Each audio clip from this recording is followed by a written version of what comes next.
سب سے پہلے ہم یہ جاننا چاہیں گے کہ ذوالحجہ کے ابتدائی 10 دنوں کو اسلام میں ایک خاص مقام کیوں دیا گیا ہے؟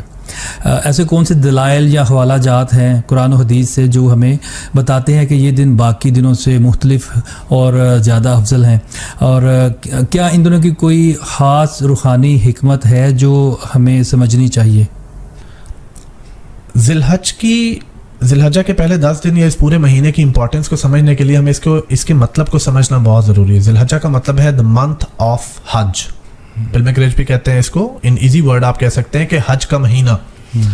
یہ وہ واحد مہینہ ہے پورے 12 مہینوں کے اندر جس میں آپ اسلام کے 5 ارکان کو ادا کر سکتے ہیں. آپ اسی مہینے کے اندر توحید پر بھی آ سکتے ہیں, مطلب آپ کلمہ پڑھ سکتے ہیں, آپ نماز پڑھ سکتے ہیں, زکوٰۃ دے سکتے ہیں, روزہ رکھ سکتے ہیں, اور آپ حج کی ادائیگی بھی کر سکتے ہیں. یہ شرف اس کے علاوہ کسی اور مہینے کو حاصل نہیں ہے. تو سب سے پہلی اس کی امپورٹنس تو یہ ہے.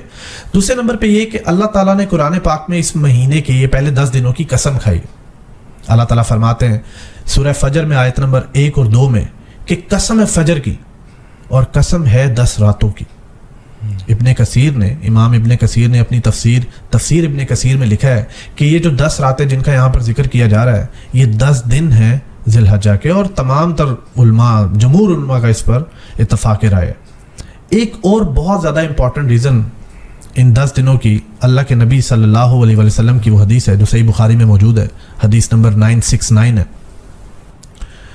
اللہ کے نبی صلی اللہ علیہ وسلم نے فرمایا کہ اس 10 دنوں میں کیا گیا کوئی بھی عمل پورے سال میں کیے گئے کسی بھی دن کے کسی بھی عمل سے افضل اور برتر ہے. تو صحابہ تشریف فرما تھے, انہوں نے پوچھ لیا کہ کیا جہاد سے بھی زیادہ؟ اللہ کے نبی صلی اللہ علیہ وسلم نے فرمایا جی ہاں, جہاد سے بھی زیادہ, ماں سوائے اس کے جس نے اپنی جان گنوا دی یا اپنا سب کچھ گنوا دیا. مطلب وہ شخص جو شہید ہو گیا. اور جہاد کا مطلب صرف جنگ و جدال نہیں ہے. جہاد کا مطلب اللہ کی راہ میں اسٹرائیو کرنا, اسٹرگل کرنا.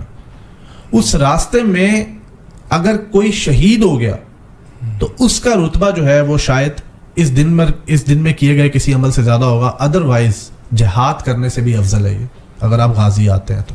ذوالحجہ کے پہلے 10 دنوں کی ایک اور بہت بڑی ریزن امپورٹنٹ ہونے کی یہ بھی ہے کہ کئی علماء کا یہ کہنا ہے کہ اللہ تعالیٰ نے 10 ذوالحجہ کو اس دین کو مکمل کیا.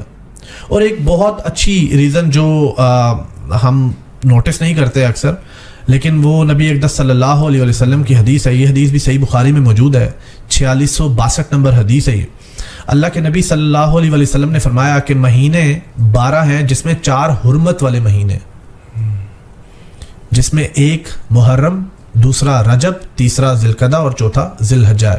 حرمت والے مہینے سے مراد یہ کہ اس مہینے میں آپ جنگ و جدال نہیں کر سکتے, آپ جنگ نہیں کر سکتے, لڑائی جھگڑا نہیں کر سکتے, ماں سوائے اس کے کہ لڑائی آپ کے اوپر امپوز کر دی جائے, زبردستی آپ کے اوپر کوئی حملہ کرنے کی کوشش کرے. تو مسلمان کے لیے یہ حرمت والا مہینہ بھی ہے.